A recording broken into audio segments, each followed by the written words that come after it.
Welcome back to the Bill and Doug Show. Doug Lesmerises and Bill Landis reacting to defensive interviews with Ohio State Buckeyes ahead of the Cotton Bowl against Miami. They happened Monday evening. We're recording this Monday evening. We're getting it to you on Tuesday morning. Doug Lesmerises in the home office, Bill Landis out in the world. And I just want to say, Landis, that I thought we talked to Matt Patricia, Kayden McDonald, Kenyatta Jackson, Lorenzo Styles, and Sonny Styles. And I thought we got the main thing we wanted to get done. I thought we got a pretty decent answer out of Matt Patricia on. Did you feel like we were moderately successful in that?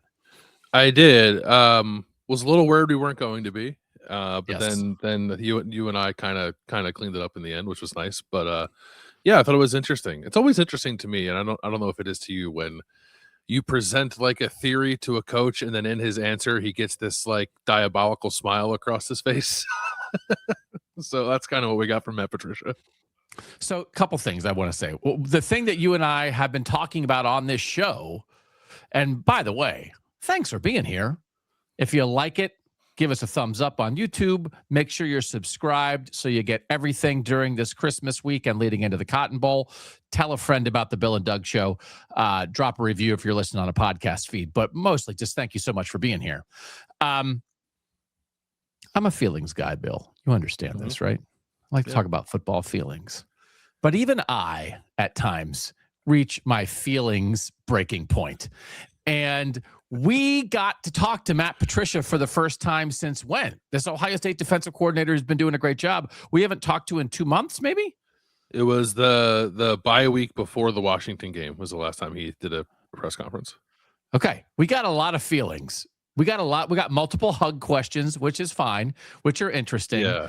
But like, again, his relationship with the players. And as you have noted, every time you ask somebody about Matt Patricia, they say, what a great relationship I have with him. It's so much better than it was last year. And it's like that everyone's ears perk up for a shot at Jim Knowles. And I don't think it's a shot. I just think it's a statement of fact about different coaching styles, right? Yeah, it is, but it's funny to see how like the different ways that it comes out. One of them on Monday was, I think Kenyatta Jackson said, like Matt Patricia talks to everybody. He doesn't just talk to the defensive starters, right? And I was like, well, why'd you say that, Kenyatta? But yeah, and like I think if we had been talking with Matt Patricia more, we would certainly get into more ball. But because we've really only talked to him, I think 4 times since he's got here, like when he was hired, I think in camp, and then that bye week, and then today or on Monday. So a lot of it is still like diving in on, well, I guess he's not a jerk. Like, I guess he is a nice guy kind of stuff. Right. And very little on the football. So, but yeah, I think we want to talk a little football, and we got some from him. Yeah.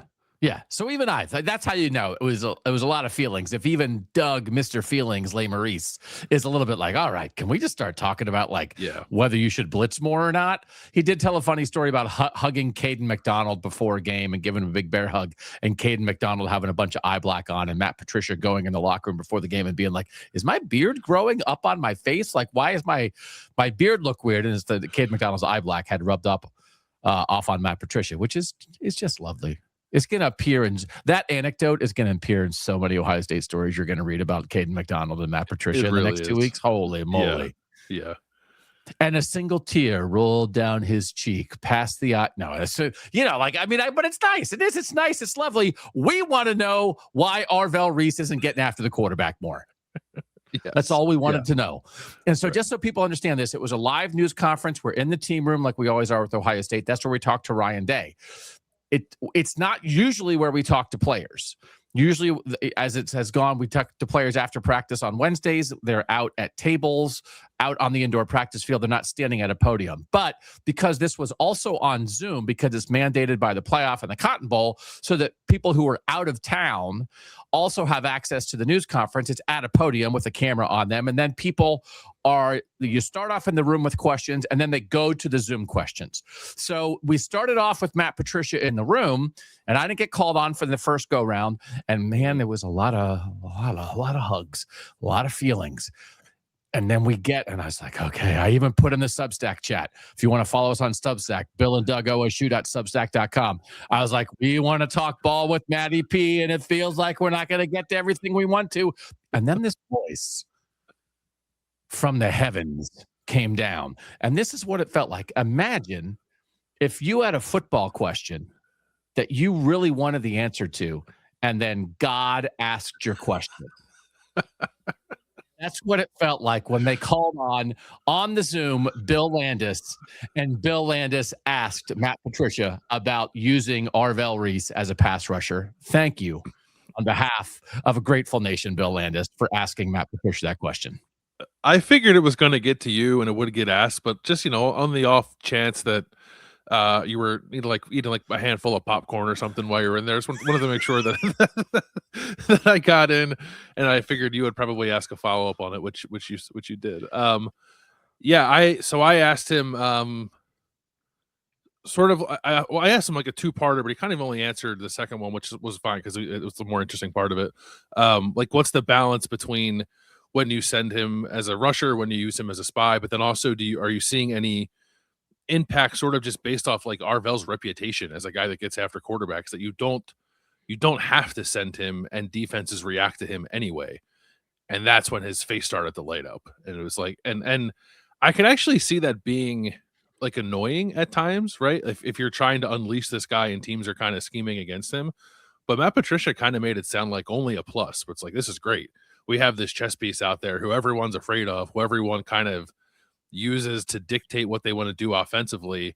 And then we have 6 other dudes in our defense who can go wreak havoc with the space that is just sort of permitted by that. So it was both like an explanation of why Arvell's numbers maybe aren't popping off the page, only 6.5 sacks and hasn't had one since the Penn State game, but also an illustration of how he continues to impact things, even if he's not, getting 2 or 3 sacks a game.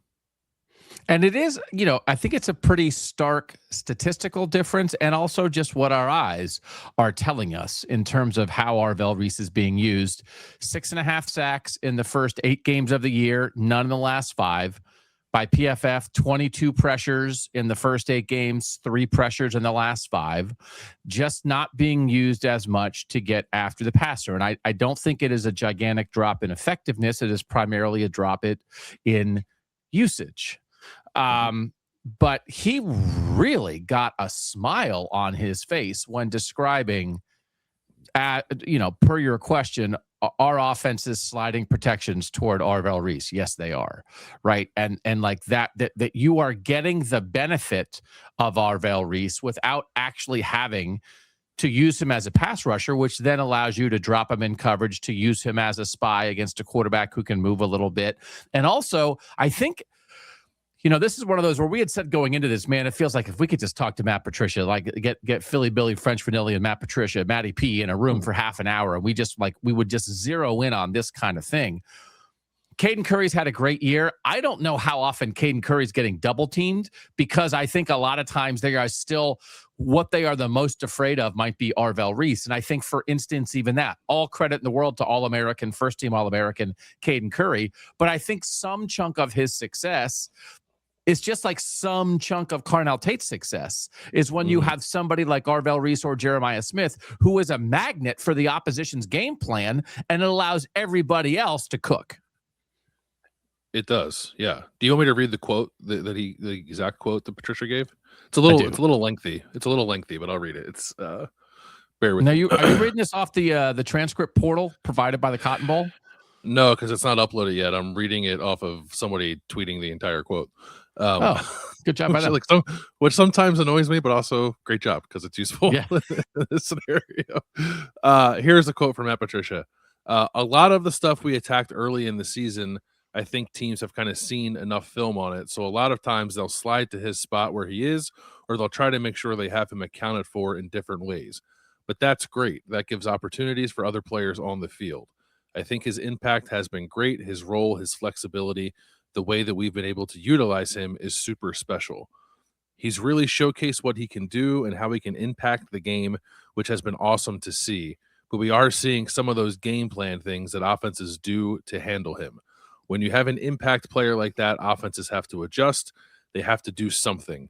And we're going to try to stay in front of that a little bit. So they're not pounding their head against a wall. They're like, oh, we made you build a wall. All right, we're going to have our friend over here go around the other side where there isn't a wall. And Arvell Reese is just going to stand in front of the wall and wave and say, thanks, everybody. And again, I thought you were going to say, I also like it. And this is just selfish and propaganda for the Bill and Doug show. And it soothes, it helps our ego. I like it when we talk about a thing and then we sort of ask or present the idea to somebody in the building. And they're like, yep. And I thought, like, is it not... Yeah.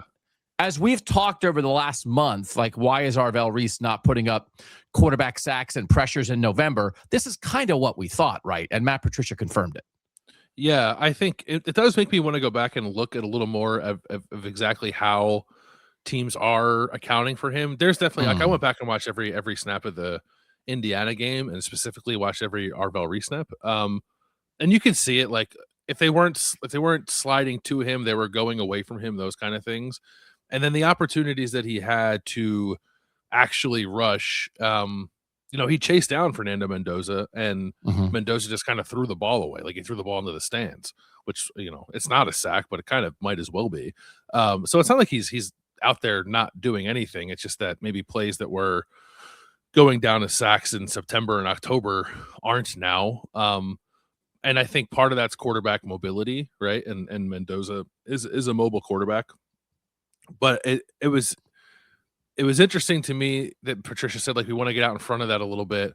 And I think maybe in the answer to your question sort of suggested, like, it's a tremendous benefit to have a guy like Arvell, but also, like, we're going to have some stuff for him maybe in this game. And I do think maybe some of the near sacks might actually turn into some more production when they're playing a quarterback like Carson Beck, who's not super mobile.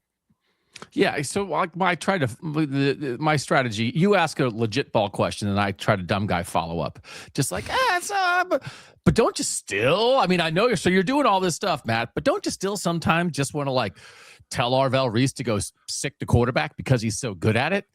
And he said something like, well, you still want your good players to do the things that they're best at. Yeah. And so, which led you perhaps to the LAE portion of the Ohio State season, which you believe may be coming in the quarterfinal against Miami.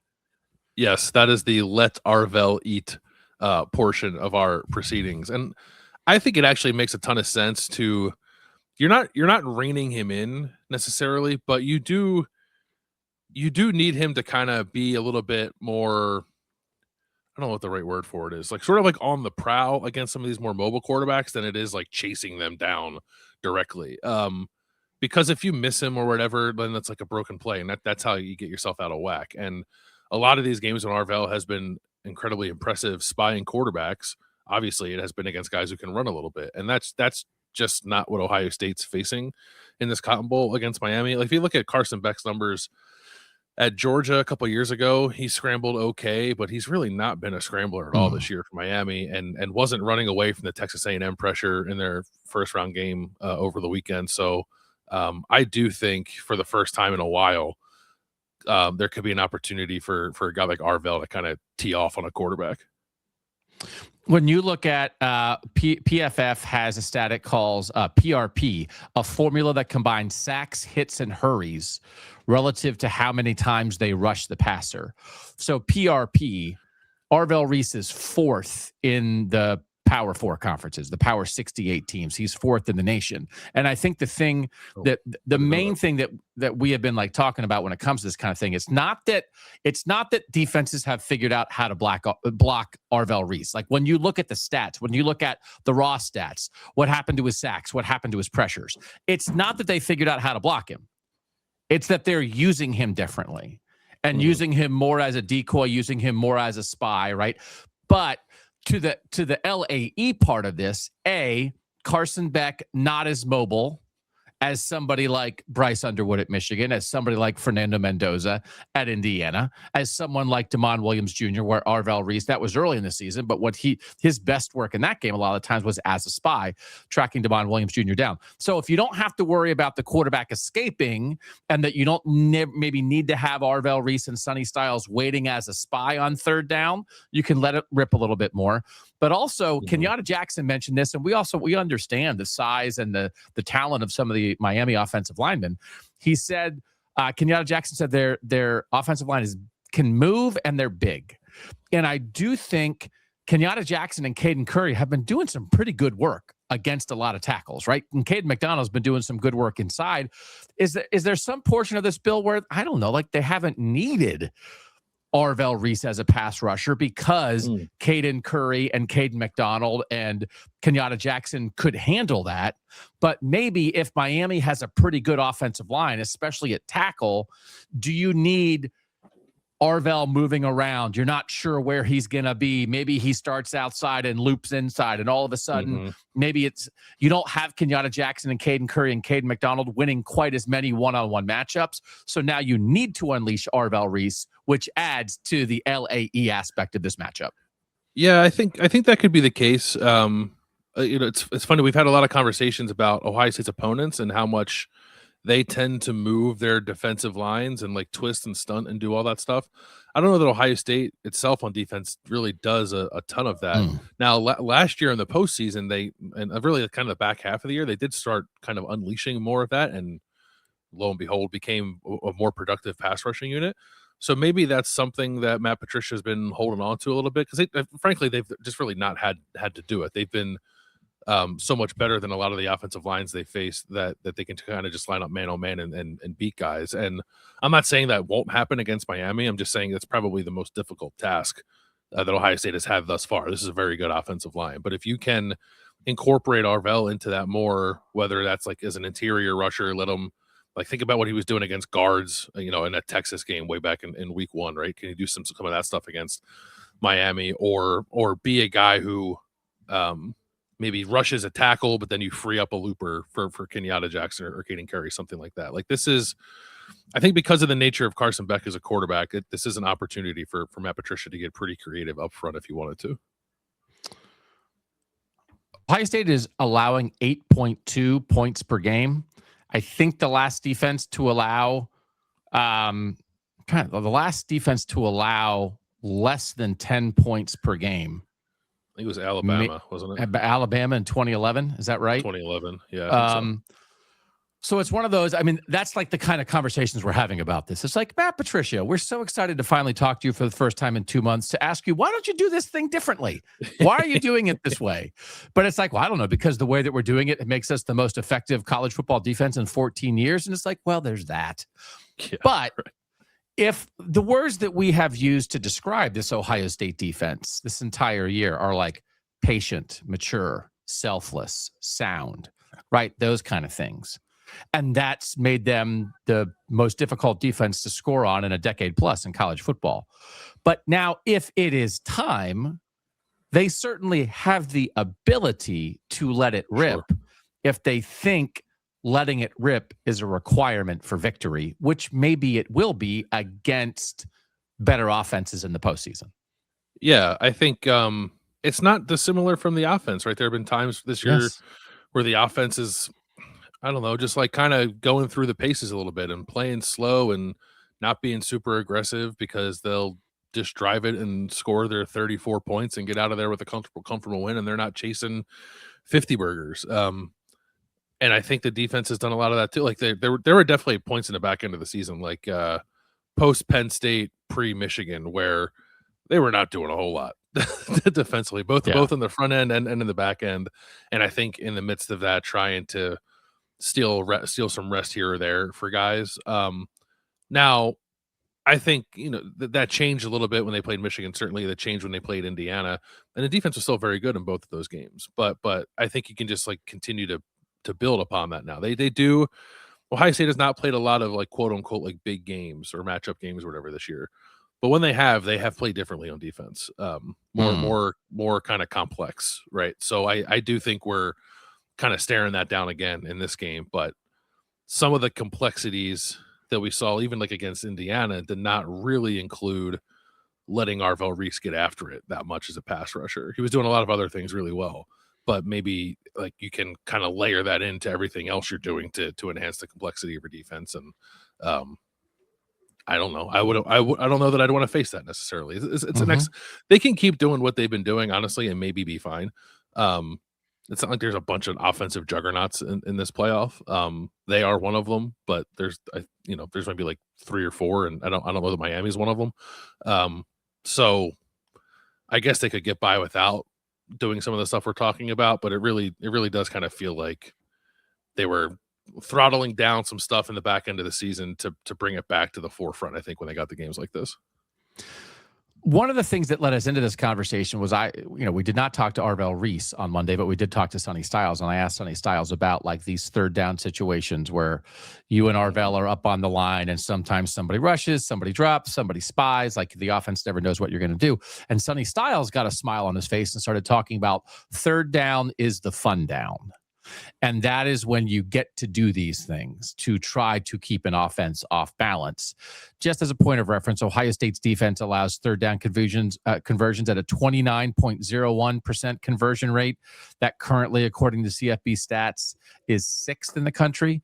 Texas A&M, Indiana, Virginia, Oklahoma, UTEP ahead of them. I think at other times in this season, they've been 1st or 2nd in that category.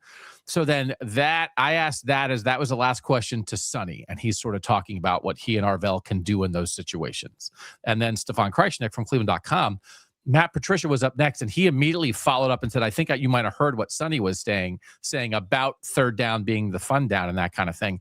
And I'm curious about this. This would be one of those, again, I wish we could ask 9 specific questions just about this. Matt Patricia was saying those linebackers in those situations, a lot of it's on them. And they are making calls on their own in that situation. And that almost makes me curious. Are there situations where maybe Arvell Reese, according to the initial defensive call or what Matt Patricia would allow him to do in that situation, could be rushing the passer more, but he and Sonny Styles are sort of deciding in the moment, that's not what's needed. Let's make sure we're only going to rush 3. We're going to drop 8. One of us is going to spy. Actually, I'll spy. You go in the flat, like that kind of thing. I'm almost curious how much in those moments, how free they are to do what they want to do. That if Matt Patricia said, hey, man, you guys are both up there over the guards. If one of you wants to rush, great. You guys decide amongst yourselves who has the better matchup, where the opportunity is, which side's the back on, that kind of thing. The other one drop. Or if you want to, both of you can drop. Right? I wonder, what do you I thought Matt Patricia's talk about their freedom there was super interesting, and it makes me want to have a 45-minute conversation about it. Yeah, well, it caught my ear too when Sonny said it initially. Sonny said, I have the quote here in front of me. We have some free will to choose what we want to do on 3rd and long, and it's like, oh, that's interesting. I don't know. It is interesting. I don't know that I would have assumed that. Yeah, and it does make me. It makes me look at some of the Arvell stuff, I think, in a different light. Like, is he just making the decision to not potentially put himself in the defense in a bad spot, right? By really going after a guy. Maybe. Yeah, I would love to, like, can we get Matt Patricia, Sonny Styles, and Arvell Reese just like in a round table for like a half hour talking about this stuff? Yeah. It's hard, and I think we'll end up asking our Substack subscribers for part of this. Media Day for the Cotton Bowl, December 29th. We will be there. Do we go to Ohio State for 45 minutes? Is that right? 45 minutes. It's supposed to be the whole team and the whole coaching staff. So I think we'll probably ask our Substack subscribers, Bill and Doug OSU.substack.com, how they would prefer that we use our time. Often in those situations, you want to talk to young guys that you haven't had a chance to talk to all year, right? It's like, should we be talking to Quincy Porter as a receiver who's been injured? What's up with him? Should we be talking to Fahim Delane at safety and what he's learned watching Caleb Downs this year? Like those kind of conversations. Or should you go glue yourself to Matt Patricia for 45 minutes? Or go glue yourself to Arvell Reese, and I should go glue myself to Carnell Tate. You know what I mean? Like, I don't know what the right answer is, but 45 minutes is just long enough to torture us. because It it's really a great is. opportunity, but Yeah. we want 5 hours. If you said everybody on the team in the room for 5 hours go, you and I would still be yapping, and most of the Ohio State beat would still be yapping when it got to the 500. Yeah, I actually this is nice to have the Substack people kind of direct us, because I actually, for as long as I've been doing this, like, still get a little overwhelmed on media days, and it's I not know. because like it's not because I don't know what to ask. It's because I have too much to ask and not enough time to ask it, and then it's like prioritizing, and then the 45 minutes ends before you know it, and you're probably in the middle of talking to somebody as it's happening, and then you look at your list and there's like 18 people on there you wanted to talk to that you never got to. So I would very much appreciate our people telling us what they want us to do there, because that would make my life a lot easier. Yeah, we will definitely ask. I thought one of the other defensive things that came up that was interesting, I think Austin Ward asked Kayden McDonald about this, and Kayden McDonald, just a fine fella. About Mark Fletcher, the Miami running back, who once upon a time was committed to Ohio State. I think we know who we're talking to during the Miami interview session. I think he had 174 rushing yards against Texas A&M. Again, everybody watching that game was like, why don't they give the ball to Mark Fletcher more? And that idea, and Kayden McDonald was sort of like, well, you know, he's a great player, but also like, I don't think you can block me. So that idea, that's quite, you know, it's not like it's just defensive tackles against running backs, but I'm curious. I'll sign up for Kayden McDonald versus Mark Fletcher. Yes. Oh yeah. The guy, the defensive tackle who has 60 tackles this season and is like a one-man wrecking crew against a running back who I thought was really impressive. Should have got the ball more against A&M. I think I said it on Saturday night. If he did, I think Miami might win that game more comfortably than it ended up winning it. But yeah, he's a good player. That'll be a fun matchup. It is nice. Well, I don't know if it's nice, but it helps anyway that these Miami guys who were once like either Ohio State commits or Ohio State leans, like, play pretty important roles. Mark Fletcher in the backfield, Justin Scott on the defensive line, Marquise Lightfoot is like a passing down guy for them, who's pretty important. So it's not like, you know, there have been times when Ohio State has played like SEC teams, and you can go talk to like a bunch of freshmen on the other team that Ohio State was once upon a time recruiting, but it's like they're not really playing. They're not part of the game. So it's like you can talk to them, but like, what's the point? These guys like actually matter. These guys play huge roles for Miami. So just another layer to it. There's a lot of fun connections between these two teams. I'm excited to get down there and mix it up on media day to see what the tone is. Yeah. So if you guys missed it, we did an offense version of this show that went up on Monday after talking to Ryan Day and Julian Sayin and Jeremiah Smith and Max Clare and Carson Hinsman. Those people went on Monday afternoon. The defensive people went Monday evening. Miami head coach Mario Cristobal spoke on Monday. Both their coordinators spoke on Monday too. Is that correct? Yeah. Both guys, and then players tomorrow.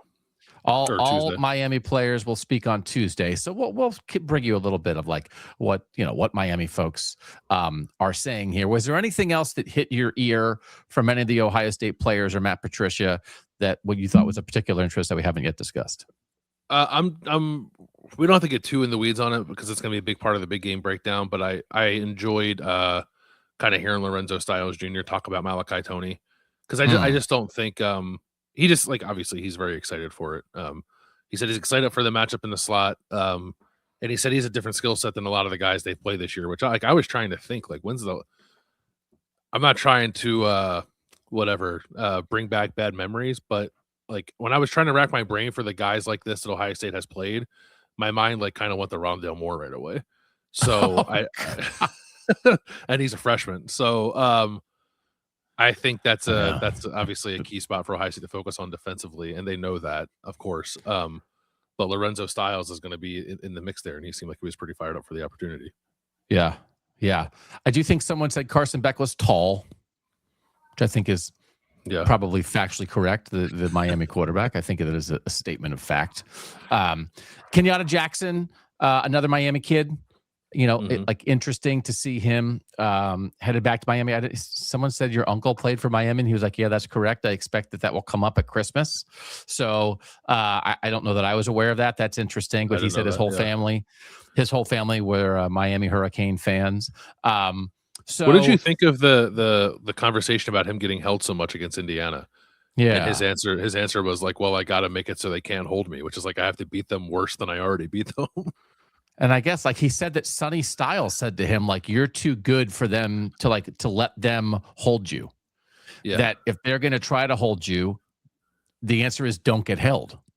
So I don't know, does that, are you doing like rip moves instead of like to try to get past the tackle? You're trying to like rip through like the jersey hold to like, I don't know. And then, again, like Matt Patricia, I think was kind of asked about it. And it's just, Matt Patricia was sort of saying there's 70 plays in a game. There's going to be some that don't go your way. Like, don't worry about it and do the next thing. But Kenyatta Jackson did say he was frustrated by maybe what he felt like were the lack of calls in the Indiana game, and that he did maybe try to mention it to the officials a couple times. Holding is not a new idea in any level of football. It certainly happens, but I think one of our main storylines with Kenyatta Jackson this year was Kenyatta Jackson in the middle of the year going to Matt Patricia and saying, like, I know that you want me to help cage the quarterback and not let him out of the pocket, not to overrush and create running lanes for him. But like, is it okay if I kind of try to get him a little bit more? And Matt Patricia said, like, as long as you don't like rush past him, we're good. And then Kenyatta Jackson was like, oh, okay. And then he started getting after the quarterback more because he was so intent on doing his job that then when he was sort of like just given verbal permission to do something, this used to happen with, and this is a tip for you, Bill Landis, this is a parenting tip. With my older daughter, when she was young and in the car, sometimes she'd be sleepy, but she wouldn't be falling asleep in the car. But if you said to her, you're allowed to fall asleep, she'd fall asleep in 5 seconds. She was waiting for permission to fall asleep. So my point with this is like, if Sonny Styles said to Kenyatta Jackson, you're too good to let them hold you. And then the answer to getting held, if Kenyatta Jackson thinks to himself, oh, the answer to getting held is don't allow myself to be held, that problem might be solved. Because sometimes if you just help Kenyatta Jackson, if you verbalize it to him, he then solves the problem. So maybe no more holding call. I mean, like no more uncalled holding calls for Kenyatta Jackson in this game. Yeah, maybe he will. I'll be interested to see how he can step out of some of the tackles that Indiana was getting away with, because there's holding, and then there's, I think it was Tim Mason. There's bear hugs, right? Hey, like some of those plays were bear hugs, so they're a little harder to get out of. Yeah. So I mean, but again, and like Sonny Styles said, we feel like we lost the game to Indiana because their defense beat our defense. Because our defense as Ohio State gave up 13 and their defense as Indiana gave up 10, which is an interesting way to think about this. And it's like,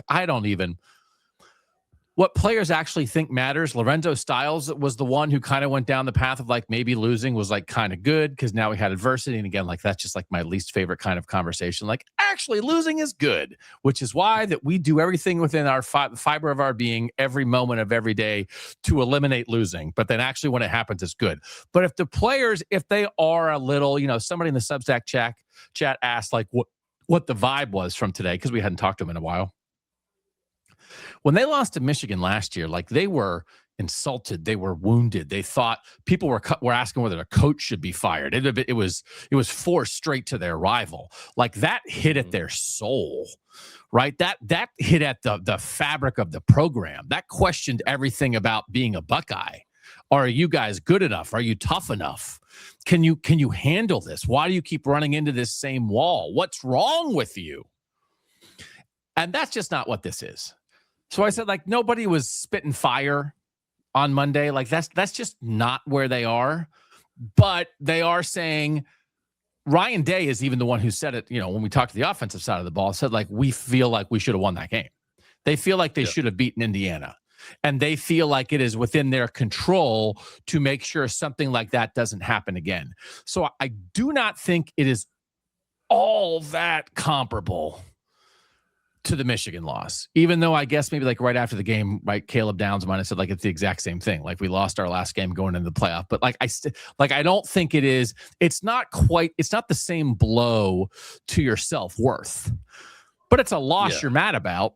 And I think you got some of that like, hey, like we screwed this up and we don't want to screw it up again, right? Was that what was your sense of like how ticked off they are? I mean, they're pretty ticked off, but because they're competitive guys, and they had a chance to not only repeat as national champions but do so undefeated, and they give out a nice shiny trophy after the Big Ten title game. So like they wanted that. They're mad that They didn't put their best foot forward, but like you said it, like the post Michigan loss last year was like a reckoning. Like it was like come to Jesus kind of moment. And I just don't know that that's what this is. I guess on some level it's a reckoning. Like you are a team that's very good that has to reconcile a little bit with some areas where you were perhaps not quite as good as you thought you were, but I don't think are sort of like outright bad or need to be rethought entirely as you go into the postseason. But so like I agree with some of what Lorenzo Styles said. I think you always hope, like as a fan of a team, it's like, well, you shouldn't have to lose to understand that about yourself, but maybe sometimes you have to, and then perhaps that is a position that Ohio State is in. But aside from the fact that they were both losses heading into the playoff, I think there's really nothing at all similar between the Michigan losses and the Indiana losses. But it also only matters how the players use it, I guess. So if if some guys want to treat it as such to get them where they need to be, great. If they don't, great. Whatever gets you to play your best against Miami, it truly is all that matters. And it's like up to us, I guess, to kind of talk about it the right way. So like I understand why guys are getting questions about comparing one loss to the other, but I think you and I are in agreement that like it's not really the same thing. Yeah. Okay, a couple housekeeping items. We will be writing on our Substack page, billanddougosu.substack.com. We'll have a Jeremiah Smith story up there on Tuesday. We'll have some other breakdowns there. We've run through all 10 position groups, both here on the YouTube and podcast feeds on video and audio, and writing companion pieces on Substack. Those are done, but we will continue to have written pieces there up until we get to Texas on December 28th for Cotton Bowl coverage. We will have a Substack show for our Substack subscribers. It's going to be a Q&A show, and we're going to talk about the best Ohio State Christmas presents that you ever gave or received. That will be only for Substack subscribers on our Substack. If you think that sounds interesting, you can come join us over there, billanddougosu.substack.com. Here on this YouTube and podcast feed, I think we are going to do at least two sort of like bigger picture playoff things. I think we're going to draft the 8 quarterbacks remaining in the playoff and the 8 defenses remaining in the playoff, both as an exercise to see where Ohio State slots in, but also to give you kind of an overview of the 8 remaining teams in the playoff. And I think we will drop those in. This is coming to you, this show, on December 23rd. 24, 25, 26, 27. I would expect those 2 shows to drop in there sometime in those 4 days. And then I think, Bill, probably we're flying on the 28th to Dallas. We're going to have interviews with 2 players from Miami and 2 players from Ohio State upon arrival when they get there in Dallas. I think we'll probably do some kind of show the night of the 28th to be like, we're here. What's the vibes? What's going on? I like, so expect that probably evening, nighttime on the 28th. Yeah, I think so. Because the other thing about the arrivals is, like, I think we're scheduled to talk with James Peoples and Riley Pettijohn, 2 Texas guys, which is like Peyton Pierce. I think Peyton Pierce. Did I say? Oh, Peyton Pierce. Sorry, I got excited. Yeah, not Riley Pettijohn. No shade to Peyton Pierce. Very important player. But two Texans, which is fine. But you also like kind of get to hang out in the team hotel for a little bit as they're arriving. So there's like kind of some color together with that too. So. And I think it'll be late. That'll be I think it's like 8:45 Central Time they're getting in. So that'll be a later post for us, but we'll have something off of that night. And then the media day of the 29th, and we don't even know what we're going to do. So like we're going to be writing, we're going to be podding, we're going to be YouTubing. Coaches News Conference on December 30th. With Mario Cristobal and Ryan Day, and then the game on the 31st, and we'll do a post-game show live here on YouTube pretty much as soon as that thing ends on the 31st. Like, again, we've been trying to balance going right away with being able to go to the locker room and report and talk to people. So we'll let you guys know more about that. But this is where we are now. We're not going to talk to anybody else from Ohio State in a formal interview session between now and getting to Texas on the 28th. There will be some Miami people talking on Zoom that we can get on Tuesday, December 23rd. If somebody from Miami says, something inflammatory about Ohio State, we might jump on the mic and have a discussion about that. Sure. But otherwise, we will talk to you with some of these drafts. We'll certainly hope to talk with you guys and see you live from Dallas, Texas. and just have the merriest of Christmases. If we don't interact with you between now and the holiday, we hope you guys have a great time with family and friends, and football is a big part of that. So again, we're just grateful to be able to hang out with you guys and talk a little ball, and sometimes talk a little feelings, but sometimes be tired of talking feelings and want to talk ball. Anything else, Landis? No, I just apologize. I'm in the basement of my father's home, and my son is upstairs rolling a fire truck across the floor. So it's loud for me, but I don't know if you guys can hear it on the mic. But if you cannot I apologize. No. Okay. No, this is a fire truck friendly show also. So like whatever your son wants to do, we're good with. All right. Thanks again to you guys for watching and listening. For now, he's Bill Landis. I'm Doug Lesmerises, and that was the Bill and Doug Show.